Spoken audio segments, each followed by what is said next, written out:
Well, I got my 24 valve off my engine stand, my bare block, because I got to get this one on that stand and start getting the head and everything torn off that for that block. I would have used a cherry picker, but it's blocked in with all the other parts. I don't know if I'll be able to move some of these parts and drive in enough to get to this, but I think if I flip the machine around, I can use my backhoe to lift this, at least get it out of the shop and on the engine stand. Well, the backhoe is reaching in here, so I can pick this up and try to get on the engine stand.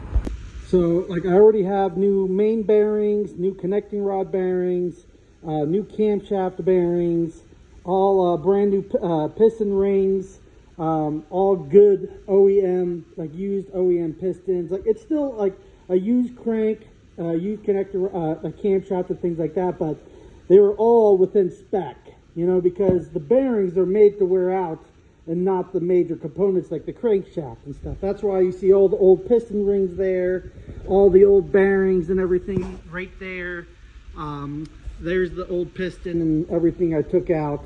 So yeah, I do have the factory turbo, but like here, if I zoom in, you'll see how it's been chewing on crap, you know, running without an air filter on. So you can see how the impeller blades are all chewed up from wood debris and crap. So that's why I don't recommend using that turbo.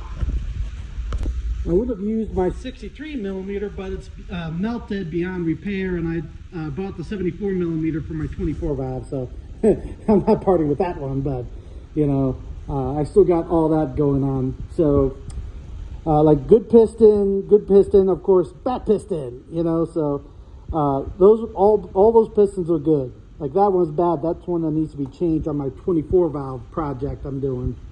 And this is the P-pump that came off that engine. I literally bought that engine for parts, and this is mainly what I wanted, was just the P-pump.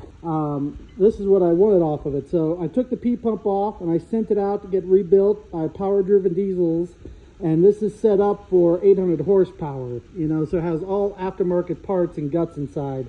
You know, so like I already have like $4 grand out of pocket into this P-pump, you know. Well, the new timing case came in to replace the one that's cracked from the killer dowel pin. So like where the killer dowel pin normally is there's a pin right here. I believe in that hole right there. And so that pin falls out and wedges in between these gears, like the camshaft gear here and the casing. It falls in between and cracks the casing like that. I almost got the head off my old engine here. Just a few little odds and ends and I'll be able to pull this off. Then I gotta go over it, make sure it's machined nice and flat on the bottom, make sure it's not warped when I melted the pistons in this block. And you know, pull the injectors out, clean them and stuff like that, and try to get all this swapped over to this block.